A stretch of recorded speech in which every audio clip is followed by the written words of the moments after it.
ሮሜ 3:24 ላይ በኢየሱስ ክርስቶስም በሆነው ቤዛነት በኩል እንዲያው በጸጋው ይጸድቃሉ የሚል ቃል አለ። በዚህ ስፍራ ላይ ጸጋ ወይም ካሪስ ጳውሎስ በመልእክታቱ ውስጥ ቁልፍ የሆነ የነገር መለኮት ሐሳብ ያዘለ ቃል አድርጎ ይጠቀምበታል። ካሪስ ወይም ጸጋ የምንለው ቃል ስንተረጉመው ወይም በዚህ ስፍራ ላይ ያለው ፍቺ በዚህ መልክ ለማቅረብ ሞክራለሁ። ምክንያቱም ጸጋ ምንድነው የሚለውን ነገር ክሊርሊ ሰዎች በግልጽ ማለት ነው እንዲመለከቱት። እግዚአብሔር በእኛ ምትክ የሚያደርገው ነገር ሁሉ በነፃነትና ያለ ግዴታ። እግዚአብሔር በነፃነት ነፃ አምላክ ነው። እግዚአብሔር አንደኛው ከፍጥረት የሚለየው ባህሪው እግዚአብሔርን ነፃ አምላክ መሆኑ ነው። ኢንዲፔንደንት ነው፣ በማንም አይደገፍም። ለሱ ሁሉና ለህላዌው ለመኖሩ ማንንም አይፈልግም። ማንም ምንም ኮንትሪቢዩሽን የለው፣ ነፃ ነው፣ ኢንዲፔንደንት ነው። ይሄ እግዚአብሔር የማይተላለፍ ባህሪ ውስጥ ካሉ ባህሪዎች አንዱ ነውና እግዚአብሔር በነፃነትና ያለ ግዴታ ዊዛውት ኮምፐልሽን ነገሮችን የሚያደርግበት አሰራር ያ ጸጋ ነው። ያንን ነው ጸጋ የምንለው። ጸጋ ከእግዚአብሔር ጋር በተያያዘ ነው ማወራችሁ። ጸጋ ወደኛ ሲመጣ ምንድነው የምንለው? አንዲዘርቭድ ፋቨር እንለዋለን።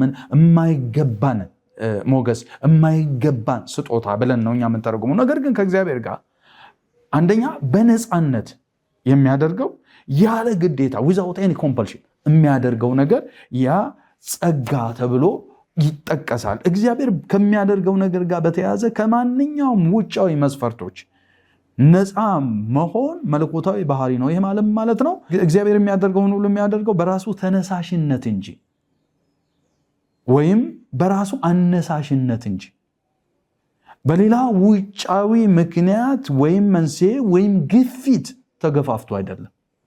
ስለዚህ በመጽሐፍ ቅዱሳችን ውስጥ ማለት ነው በዚህ ስፍራ ላይ 3:24 ላይ በኢየሱስ ክርስቶስ በሆነው ቤዛነት እንዲያው በጸጋው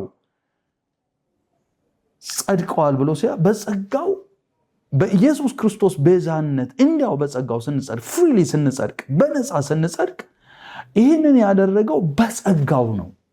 ማንም ገፍቶት አይደለም፣ ወይም ምንም አይነት ውጫዊ መንስኤ ተጽዕኖ አድርጎበት አይደለም። እግዚአብሔር ይሄንን ያደረገው እኔና እናንተን የተቤዠን እኔና እናንተን ያዳነን ጸጋ እንድንጸድቅ የተደረግንበት አሰራር ወይም ሂደቱ ከምንም አይነት ኮምፐልሽን የጸዳ ነው። ከምንም አይነት ተጽዕኖ የጸዳ ነው።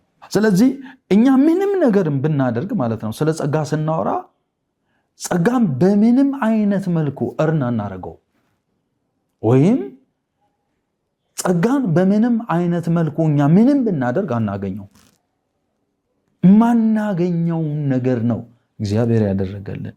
ምንም አይነት ስራ ብንሰራ፣ ምንም አይነት ዋጋ ብንከፍል፣ ምንም አይነት ጸላዮች ብንሆን፣ ምንም አይነት በእግዚአብሔር ፊት እግዚአብሔርን በጾምና በጸሎት የምንማጠን ሰዎች ብንሆን የማናገኘውን ነገር እግዚአብሔር እንዲያው በነፃ ማለት በኢየሱስ ክርስቶስ በኩል በተደረገልን ቤዛነት በጸጋው አጽድቆናል።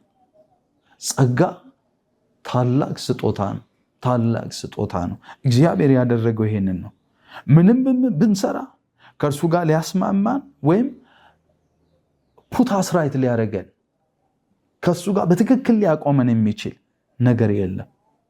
እርሱ የሰራልን ብቻ እንደ ንጹህ ስጦታ መቀበላችን ያቺ ብቻ ታስደስተዋለች። ስለዚህ ጸጋ ተሰጥቶናል፣ በጸጋ ላይ ጸጋ መጥቶልናል ብለን ስናወራ ያንን ጸጋ መቀበል ብቻ ነው የክርስትና ሕይወት መሰረታዊ ሂደቱ።